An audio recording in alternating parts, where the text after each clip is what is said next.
अच्छा। तो मैनेजर थे, उन्होंने कहा जी आप जितनी जल्दी हो सके घर चले जाएं अभी तो आप। तो बड़ा अच्छा। मुझे शौक लगा। तो हम गुजर रहे थे, करियाबाद आया। करियाबाद में मैंने बस को थप्पड़ मारा, रोके, और रोक के मैं उतरा और सामने रिक्शा खड़ा था, उसमें बैठा और मैं अपने घर में नाजाबाद में रहता था, चला गया। एडवांटेज तो हमेशा बड़े सूबे को रहता है। सलाम हो सकीना जफर का तमाम ही देखने वाले नाजरीन को। Programme social talk with SG में आज आपकी मुलाकात कराएंगे एक ऐसे बॉलर से जिन्होंने वनडे इंटरनेशनल क्रिकेट में हैट्रिक हासिल। उन्होंने अपनी बॉलिंग और जज्बे के साथ क्रिकेट की दुनिया में एक बेहतरीन मुकाम हासिल किया। आइए आपकी मुलाकात कराते हैं सर जलालुद्दीन से। आइए।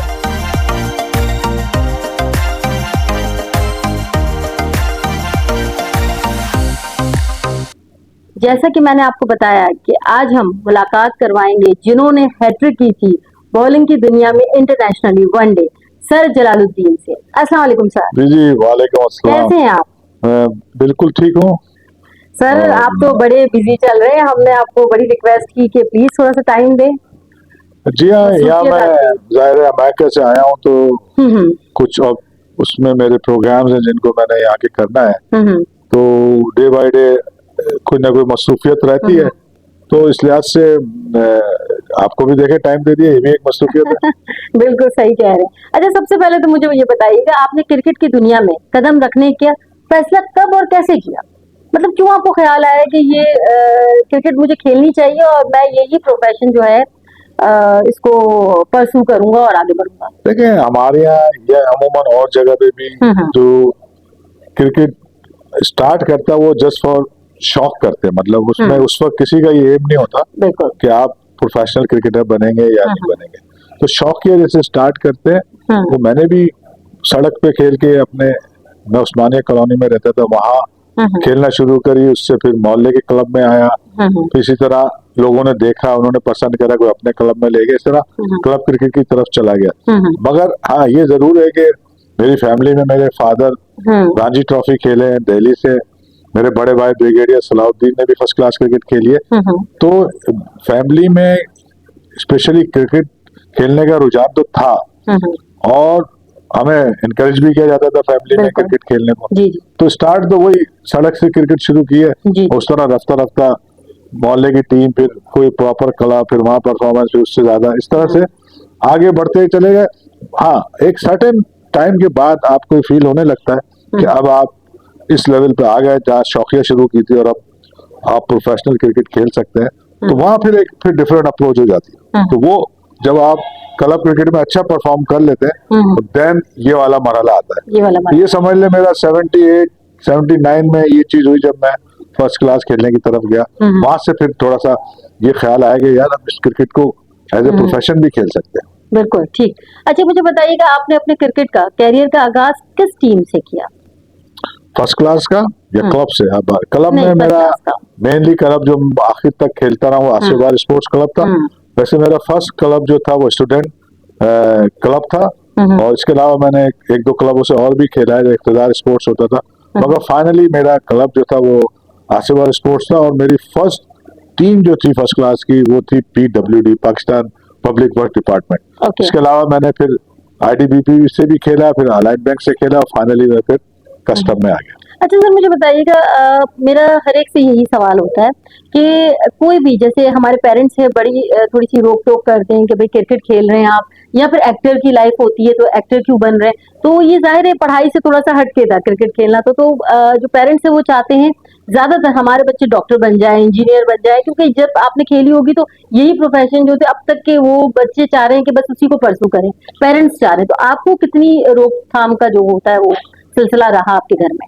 नहीं, देखें, उस वक्त तो ज्यादा क्रिकेट इतना एज ए प्रोफेशन तो नहीं लिया जाता था, मगर क्योंकि घर में कभी भी किसी ने स्पोर्ट्स खेलने से रोका नहीं, और मैंने इससे पहले आपको बताया कि फादर ने भी क्रिकेट खेली है, बड़े भाई ने भी खेली है, और मुझसे बड़े भाई ने भी खेली, तो एक टाइम जरूर होता था कि आप जैसे आप सनसेट के बाद फौरन घर आ जाएं, तो वो तरह की रिस्ट्रिक्शन थी, मगर खेलने में कभी रिस्ट्रिक्शन नहीं थी।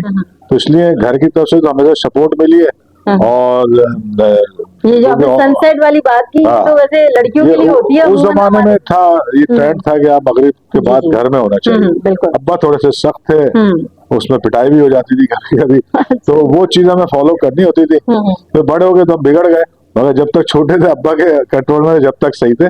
तो जो आपका सवाल था कि क्या आपको मुश्किलात हुई स्पोर्ट्स खेलने में, बिल्कुल भी नहीं हुई।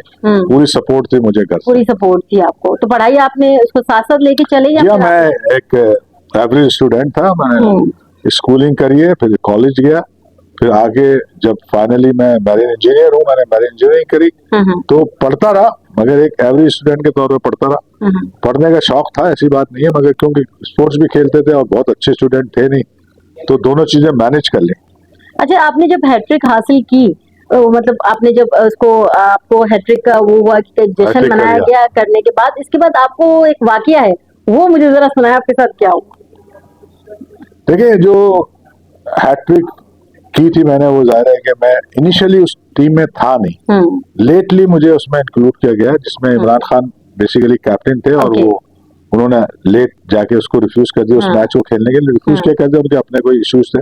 तो मैं इसमें इंडक्ट किया गया। उससे पहले मैं कैंप में था, सब कुछ था। तो जब हम पहुंचे हैदराबाद, तो मैं टीम में तो था नहीं ना, मैंने आपको बताया कि मैं घर से गया, टीम को ज्वाइन किया एयरपोर्ट पे, हम बाय एयर गए थे हैदराबाद। तो जो टीम थी वो जाहिर है होटल से आई थी ऑलरेडी, और अगला टेस्ट मैच भी कराची में होना था उस वनडे के बाद। तो जब हमने मैच खेला और ये समझ लें कि पहली हैट्रिक उस वनडे क्रिकेट की बनी वहां, और बहुत अच्छी परफॉर्मेंस हो गई, वाह हो गई। तो जाहिर है कि एक तो खुद इतना इंसान खुश होता है कि उसने इतनी अच्छी परफॉर्मेंस दी है, फिर उसके साथ साथ कुछ उम्मीदें भी लगा लेता है अपने साथ। तो जब हम वापस आ रहे थे, तो हम बाई रोड आ रहे थे, तो जाहिर है टीम तो जा रही थी होटल, और मैं आया था घर से। तो मैं तो खुशखबरी था कि क्योंकि अगला टेस्ट कराची में ही होना है 2 दिन के बाद, तो शायद अब मुझे वो कहेंगे कि जी आप इस टीम का हिस्सा हो गए, तो आप भी होटल चले, और वहां से फिर आप टीम का पार्ट बन जाएंगे। मैं ये समझ के मैंने अपने मैनेजर से पूछा कि भाई अब मेरे लिए क्या हुक्म है, जब मैं सुराब गोट क्रॉस कर लिया था। अच्छा। तो मैनेजर थे, उन्होंने कहा जी आप जितनी जल्दी हो सके घर चले जाएं अभी तो आप। तो बड़ा मुझे शौक लगा। तो हम गुजर रहे थे, करीमाबाद आया, करीमाबाद में मैंने बस को थप्पड़ मारा, रोके, और रोक के मैं उतरा, और सामने रिक्शा खड़ा था, उसमें बैठा, और मैं अपने घर में नाजाबाद में रहता था, चला गया। तो हैट्रिक का सफर इस तरह खत्म हुआ। मतलब आप बहुत डिसअपॉइंट हो गए, ये थोड़ा शॉकिंग था, मगर अल्टीमेटली बाद में फिर उसी सीरीज में मैं टेस्ट भी खेल गया। तो मगर उस पर्टिकुलर डे में ये हुआ मेरे साथ, जो कि एबनॉर्मल है। आज की अगर जो क्रिकेटर सोचेंगे उनके लिए बहुत एबनॉर्मल है, और उस वक्त ये चीज को इतनी अहमियत नहीं थी कि भाई आप उतर के रिक्शा में बैठे घर जा रहे हैं। आज की जो ग्लैमर है और जो लाइफ स्टाइल है वो बहुत चेंज हो चुका है। अच्छा, मुझे बताइएगा पाकिस्तान क्रिकेट के लिए आपके सबसे यादगार मैचेस कौन से हैं? देखिए, जो क्रिकेटर है उसके लिए टेस्ट डेब्यू जिसे कहते हैं, पहला टेस्ट मैच, वो सबसे इम्पोर्टेंट होता है जनरली। तो मेरे लिए भी टेस्ट खेलना एक बड़ी बात थी, कंट्री को रिप्रेजेंट करना। तो वो मेरे लिए सबसे अहम मैच था, और उसमें भी अल्लाह ताला ने शुक्र है कि मैंने अच्छी परफॉर्मेंस दी, 5 आउट किए उस मैच में, 3 और 2 इनिंग में। तो वो अगर आप स्पेसिफिक एक मैच पूछेंगी तो वह है, मगर इसके अलावा कुछ और मैच भी हैं जो अहम थे, चाहे वो कुछ में से कुछ फर्स्ट क्लास के मैचेस भी थे जो हम जीते। तो मगर एक का नाम लूंगा तो मेरा जो पहला टेस्ट मैच था अगेंस्ट ऑस्ट्रेलिया, वो वाला आपके लिए यादगार रहा है। अच्छा, आपके ख्याल में इस वक्त की जो उस वक्त क्रिकेट खेली जाती थी और अब की क्रिकेट में क्या फर्क है?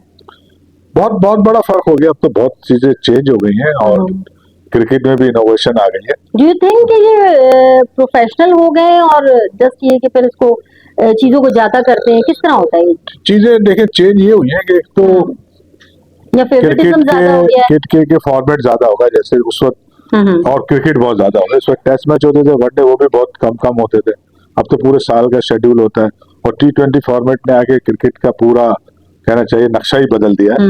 तो एक तो T20 क्रिकेट से चेंज आया, दूसरे बहुत ज्यादा क्रिकेट होने लगी। फिर सबसे अहम बात ये हुई, जब से इसमें पैसा बहुत आया क्रिकेट में, खासतौर से लीग के बाद से, तो लाइफ स्टाइल, ग्लैमर और बहुत सारी चीजें चेंज हुई है। और क्रिकेट में इनोवेशन भी बहुत सारी हुई, जैसे T20 फॉर्मेट की वजह से जो नंबर ऑफ ऑप्शन शॉट्स के थे वो बढ़ गए, वो शॉट आ गया जो कभी हमने देखे नहीं थे। इसी तरह फील्डिंग का स्टैंडर्ड बहुत हाई हुआ, फिटनेस का बहुत हाई हुआ, और जाहिर है कि जब बॉलर्स हैं उनके लिए भी बड़ी मुश्किलात है, बॉलर्स के लिए ज्यादा मुश्किलात हुई, मगर उन्होंने अपने आप को उस सेटअप में रहने के लिए बहुत सारी इनोवेशंस की बॉलिंग में।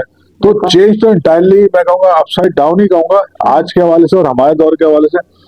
मगर क्रिकेट, बेसिक क्रिकेट तो वही है, बैट एंड बॉल से ही खेलनी है आपको, वो तो अपनी जगह है, मगर उसमें इनोवेशन बहुत ज्यादा हुई और फाइनेंशियली बहुत फर्क आ गया। अच्छा, डू यू थिंक के फेवरेटिज्म और जेलसी फैक्टर है सारे प्रोफेशन की तरह इसमें भी है, या जहाँ ज्यादा स्टेक आ जाती है, जहाँ पैसे ज्यादा इन्वॉल्व हो जाते हैं, वहाँ जाहिर फेवरेटिज्म भी आता है। और उसके साथ साथ जब आप देखते हैं कि जेलसी, तो प्रोफेशनल जेलसी होना तो कोई बुरी बात नहीं है। अगर मैं एक फास्ट बॉलर हूँ और दूसरा भी एक फास्ट बॉलर है, तो जाहिर है मेरी कोशिश ये होगी मैं उससे अच्छा परफॉर्म करूँ, मगर वो आप नेगेटिव नहीं होना है, आपने पॉजिटिव होकर ये रोल प्ले करना है। तो professional jealousy is a good thing, personal jealousy वो अच्छी चीज नहीं है। उसके साथ साथ जो थोड़ा फेवरेटिज्म है वो हर दौर में था, अब थोड़ा सा मैं समझता हूँ ज्यादा बढ़ गया है, मगर कभी ऐसा नहीं था कि कभी भी नहीं था, हमेशा ये मौजूद रहा है। तो उस जेलसी ने या फेवरेटिज्म ने आपको अफेक्ट किया कहीं, कभी कोई ऐसा वाकया हुआ आपके साथ कि आपको ऐसा लगा हो कि मैं अच्छा इस जगह खेल सकता था मगर मेरी जगह किसी और को ले आए? उसमें ऐसा था कि अगर दो प्लेयर बराबर के हैं तो हमेशा चांस जो है वो एक दूसरे एरिया के लोगों को मिलता था। तो हमें अपना चांस बनाने के लिए 20 जैसे कोई प्लेयर उससे 22 होना पड़ता था, तब हमें अपॉर्चुनिटी मिलती थी। ये डिसएडवांटेज वालों को नहीं मिलता और अपॉर्चुनिटी कम मिलती थी एज कम्पेयर टू दूसरे प्लेयर। इसके लिए हमें अपने आप को बेहतर करना होता था, वो हमने करा, और जिसकी वजह से हम सर्वाइव कर सके। डट के मुकाबला। हाँ, उसके लिए आपको एक अलग स्ट्रेटेजी बनानी होती है, आपको अगर समझ आ जाए तो आपको करना होता है। एडवांटेज तो हमेशा बड़े सूबे को रहता है। आपको पाकिस्तान के लिए हैट्रिक करने का एजाज हासिल है, इस लम्हे के बारे में आपके क्या जज्बात थे? देखिए, हैट्रिक जब भी जिस वक्त हुई थी तो उस वक्त तो बहुत ज्यादा उस तरह का एक्साइटमेंट नहीं था कि ये कोई वर्ल्ड रिकॉर्ड हो गया है। मुझे तो पता था कि हैट्रिक तो जब भी होती है, मैंने फर्स्ट क्लास में भी हैट्रिक किया, मैंने लीग क्रिकेट में भी हैट्रिक किया और टेस्ट में हैट्रिक करते करते रह गया। तो हैट्रिक तो मैंने हर लेवल पे की है, क्लब में बहुत सारी की है। एक एक्साइटमेंट हैट्रिक करने का तो अपनी जगह होता है, मगर उस वक्त ये वाला एक्साइटमेंट नहीं था कि ये वर्ल्ड की पहली हैट्रिक है, तो बहुत ज्यादा एक्साइटेड नहीं था, टीम वो एक्साइटेड नहीं थी, एक नॉर्मल सा बिहेवियर था सबका। But I enjoyed my hat-trick, क्योंकि हैट्रिक कोई कह के तो कर भी नहीं सकता, उसके लिए आपको एफर्ट्स करनी होती है और उसमें फिर आप कभी कामयाब होते हैं, कभी नहीं होते। बिल्कुल। आपने रिटायरमेंट के बाद क्रिकेट से अपना ताल्लुक कैसे बरकरार रखा? हाँ जी, ये इज ए गुड क्वेश्चन कि जब मैंने क्रिकेट छोड़ी, मैंने 88 में तकरीबन प्रोफेशनल क्रिकेट छोड़ दी थी, तो उसके बाद लोग अक्सर मुझे कभी कभी स्कूल में यहाँ बुला लिया करते थे कि आए हमारा डे है, स्पोर्ट्स डे है, या उस तरह की कोई फंक्शन में हम जाते थे। तो वहाँ पे अक्सर बच्चे कुछ पूछते थे या वहाँ के स्कूल वाले कहते थे बच्चों को कुछ बताएं, तो मैंने वहाँ फील ये किया कि मुझे वो कुछ बताना एक प्रॉपर वे में नहीं आता है।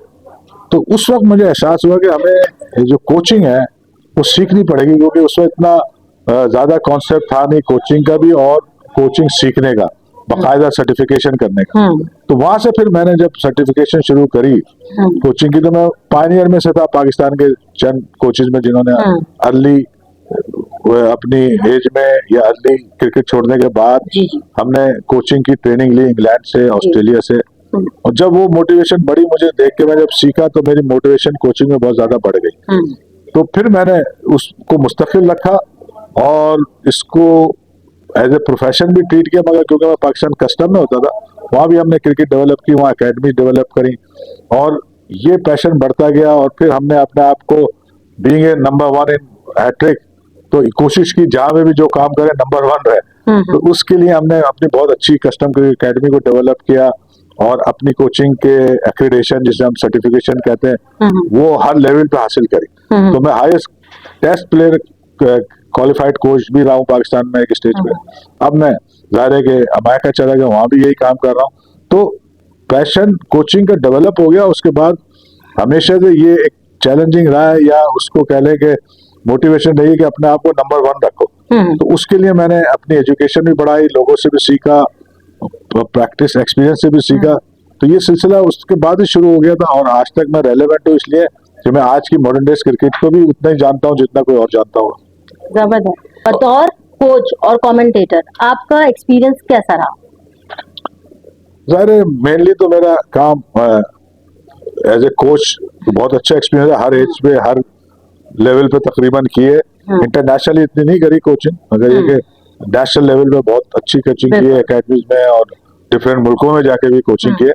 मगर जो कमेंट्री का है वो इतना बहुत मोटिवेट नहीं करता, मगर एज ए एक्सपर्ट तो मैंने काफी एंजॉय किया, और जब भी मैं कहीं इनवाइट करता है कोई चाहता हूँ एज ए एक्सपर्ट्स कमेंट देना, वो मेरे लिए ज्यादा कंफर्टेबल था एज कम्पेयर टू कमेंट्री करना। तो इन दोनों फील्ड में तो मैं आई एम गुड कि एज ए कमेंटेटर और as a coach, but as a coach और as a expert, but as a commentator I am not that good. अच्छा, आप एक्सेप्ट करते हैं हाँ। आपको। अच्छा, मुझे बताइएगा कि ये चैंपियंस ट्रॉफी भी होने वाली है, पीएसएल भी होने वाला है, इसके बारे में क्या कहना चाहेंगे आप? सर एक बहुत बड़ा इवेंट है आईसीसी का जो पाकिस्तान को दिया गया है, और पाकिस्तान के लिए ऑनर है कि वो यहाँ क्रिकेट ऑर्गेनाइज करेंगे, दुनिया की सारी टीमें आके खेलेंगी, जो बड़ी टीमें होस्ट कर रहा है पाकिस्तान। तो यहाँ की जो कई तरीके से फायदा होगा, एक तो जो यहाँ का यूथ है वो अपने सामने उस सारे दुनिया के प्लेयरों को देखेगा खेलता हुआ, फिर एक क्रेडिबिलिटी बनेगी पाकिस्तान की अगर वो प्रॉपरली इसको ऑर्गेनाइज कर लेते हैं। इसकी वजह से इंफ्रास्ट्रक्चर सही हो रहा है, हमारे ग्राउंड को अपग्रेड किया जा रहा है, फिर एक इंटरनेशनल एक्टिविटी होगी, दुनिया का मीडिया आता है वो देखता है, एक सॉफ्ट इमेज जाएगी। तो बहुत सारे फायदे हैं, और चैलेंजिंग भी है पाकिस्तान के लिए, क्योंकि इंडिया ने खेलने से मना कर दिया पाकिस्तान, वो एक काफी इशू रहा, अब उनके लिए हाइब्रिड मॉडल बना है। तो इस तरह की चीजों से हमेशा जब आप एक इवेंट ऑर्गेनाइज करते हैं तो कई डायमेंशन में आपको फायदा होता है, तो वो पाकिस्तान को भी होगा और इसकी जरूरत भी थी। जहाँ तक पीएसएल हमारी एक प्रोडक्ट है जिसमें इंटरनेशनल प्लेयर आके खेलते हैं, और वो ग्रो कर रही है, मजीद ग्रो करेगी, और वो एक हमारा एनुअल फीचर है। तो अपनी जगह उसकी अहमियत है, क्योंकि दुनिया में लीग की बड़ी वैल्यू होती है, हर मुल्क अपना लीग कराता है। अच्छा, मुझे बताइएगा आपके नजदीक पाकिस्तान क्रिकेट बोर्ड को पेश नजर सबसे बड़ा चैलेंज क्या है इस वक्त? पाकिस्तान को जाहिर है अगर मेरे पॉइंट ऑफ व्यू से पूछेंगे तो सबसे बड़ा चैलेंज ये है कि जो क्रिकेट डेवलपमेंट है, जो प्लेयर डेवलपमेंट है, हम वो क्वालिटी के प्लेयर नहीं डेवलप कर पा रहे जो बाकी दुनिया ने अब शुरू किया नए मॉडर्न डेज क्रिकेट के हवाले से। तो उसमें पाकिस्तान को बहुत काम करने की जरूरत है, ग्रास रूट से वो शुरू होगा। जैसे आपने देखा कि हमारा प्रोजेक्ट चल रहा है, उसी की एक समझ लें कि छोटी शक्ल है। इसी शक्ल में अगर वो पूरे पाकिस्तान पे प्रोजेक्ट ले और उस पर काम करें और लॉन्ग टर्म पे करें, तो पाकिस्तान का जो बेसिक रॉ टैलेंट है वो बहुत अच्छा है, जिसे हम 10 साल का बच्चा कहते हैं, उस पर काम करा जाए, उनकी प्रॉपर सिस्टमैटिकली डेवलपमेंट हो, तो मैं समझता हूँ आज भी हम दुनिया के टॉप प्लेयर डेवलप कर सकते हैं। मेरे जाती राय में ये सबसे बड़ा चैलेंज है। ओके। अच्छा, मुझे बताइएगा कि ये जो अंडर 19 होते हैं, अंडर 20 होते हैं या 15 होते हैं, तो इससे हमारी जो नौजवान नस्ल है उसको क्या वाकई फायदा हासिल हो रहा है कराची बोर्ड की तरफ से, या वही फेवरेटिज्म की तरफ हम जा रहे हैं? यानी चांस मिल रहा है? स्ट्रक्चर है क्रिकेट का, और वो आपको ये पता होना चाहिए कि अगर मैं क्रिकेट खेल रहा हूँ, मैं पाकिस्तान को कैसे खेलूंगा, पाकिस्तान को कैसे रिप्रेजेंट करूँ, ये पाथवे कहलाता है। ये पाथवे अगर आपको नहीं पता तो आप कितनी भी क्रिकेट खेलते रहे मोहल्ले में इधर उधर, उससे कोई फायदा नहीं। अक्सर लोगों को ये पाथवे नहीं पता था। तो अगर आपने पाकिस्तान को रिप्रेजेंट करना है तो आपको स्टार्ट करना होगा क्लब से। क्लब से आप डिस्ट्रिक्ट में आते हैं, डिस्ट्रिक्ट में फिर एज क्रिकेट होती है, पहले 16, 19 उसको आप रिप्रेजेंट करते हैं, फिर डिस्ट्रिक्ट की सीनियर क्रिकेट होती है, उसमें अच्छा करते हैं तो आप रीजन में आते हैं, रीजन में अच्छा करते हैं तो आप फिर पाकिस्तान के लिए क्वालिफाई करते हैं। तो ये पाथवे है, इस पाथवे को तो उन्हें अडॉप्ट करना जरूरी है ना। तो वो जो भी बच्चा है वो खेलेगा। फेवरेटिज्म ये वो तो चलता रहता है, उसमें तो ये मैंने पहले भी आपको बताया हर दौर में था, कम ज्यादा होता है, ये हमारा कल्चर का हिस्सा भी है। तो ये तो चलता है, इसको आप इग्नोर तो नहीं कर सकते, मगर है बुरी चीज, नहीं हो तो अच्छा है, मगर पूरी तरह मैं नहीं कह सकता कि ये खत्म हो सकता है। क्योंकि मुझे ऐसा लगता है हमारी जो नौजवान नस्ल है डिसअपॉइंट हो जाती है इस चीजों से कि मैंने बहुत अच्छा परफॉर्म कर रहा हूँ मगर मेरी वो जगह नहीं है, क्योंकि किसी और शहर वालों के लिए ज्यादा जगह है। देखिए इसमें ऐसा है कि ये डिसअपॉइंटमेंट तो जनरली होती है, मगर अगर आप इतने अच्छे हो जाए, जैसे मैंने पहले कहा कि आपको ये वाला जिसमें आपकी कॉम्पिटिटर हो बिल्कुल बराबर का हो, तो फिर आपको ये मसले आते हैं। आप बहुत अच्छे हो जाए तो आपके मसले खत्म हो जाते हैं। तो मैं यही कहूंगा आज की नौजवान जो हमारे प्लेयर है, खासतौर से कराची के प्लेयर है, कि अपने आप को इतना अच्छा कर लो तो आप compete कर सकते हो बड़े सूबों के साथ। तो उसके लिए जरूरी है कि आप अपने आप को बहुत अच्छा करो। ये आपके बस में होता है, आपके कंट्रोल में आप कर सकते हो। तो अगर आपने इस एरिया को जहाँ पे लगता है कि आप उसे जाते हो, उसको अगर आपने मिनिमाइज करना है तो अपने आप को बहुत अच्छा कर ले। तो मैं तो ये एडवाइस करूंगा, और ये चीजें हमेशा से होती हैं और होती रहेंगी।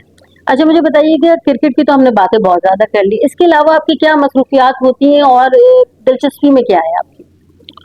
देखिए, मेरा पैशन तो थ्रू आउट क्रिकेट रहा है। क्रिकेट से रिलेटेड ही मैं चीजें करता हूँ, और अगर कोचिंग नहीं कर रहा होता तो पढ़ रहा होता क्रिकेट रिलेटेड।